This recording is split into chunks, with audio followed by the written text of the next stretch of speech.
Leviticus chapter 2. When anyone brings a grain offering to the Lord, their offering is to be of the finest flour. They are to pour olive oil on it, put incense on it, and take it to Aaron's sons, the priests. The priest shall take a handful of the flour and oil, together with all the incense, and burn this as a memorial portion on the altar, a food offering, an aroma pleasing to the Lord. The rest of the grain offering belongs to Aaron and his sons. It is a most holy part of the food offerings presented to the Lord. If you bring a grain offering baked in an oven, it is to consist of the finest flour, either thick loaves made without yeast and with olive oil mixed in, or thin loaves made without yeast and brushed with olive oil. If your grain offering is prepared on a griddle, it is to be made of the finest flour mixed with oil and without yeast. Crumble it and pour oil on it. It is a grain offering.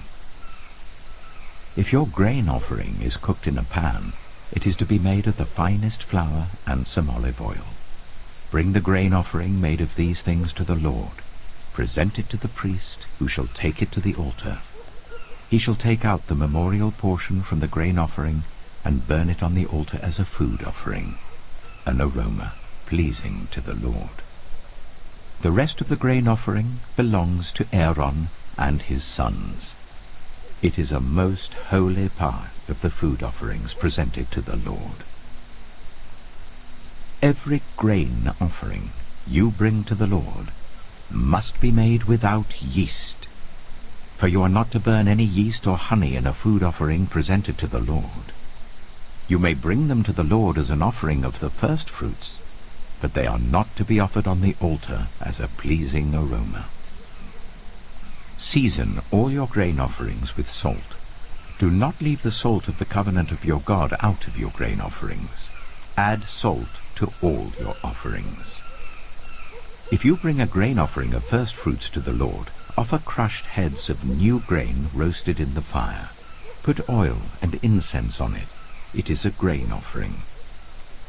The priest shall burn the memorial portion of the crushed grain and the oil, together with all the incense, as a food offering presented to the Lord.